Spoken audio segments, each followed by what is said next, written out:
एक बंदा होता है ना, उसके बाद ढेर सारी बकरियाँ होती हैं। वो बकरियाँ चाहे जंगल में लेके जाते हैं, उसका हिस्सा लालच नजर आती है। वो कहता है शेर आ गया, शेर आ गया, मैं सारी बकरियाँ खा गया। लोग उसकी मदद करने के लिए आते हैं, फिर वो आगे साथ लाता है। वो कहता है मैं अपना मजाक कर रहा था, फिर असल में शेर आ जाता है। फिर वो ऐसे से लालच करता है। वो कहता है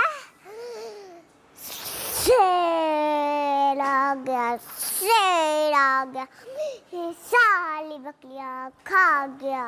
लोग उसकी मदद करने नहीं आते, फिर वो शेर उसकी सारी बकरियाँ खा जाता है। फिर सब मिलता है, हमेशा सच बोलना चाहिए,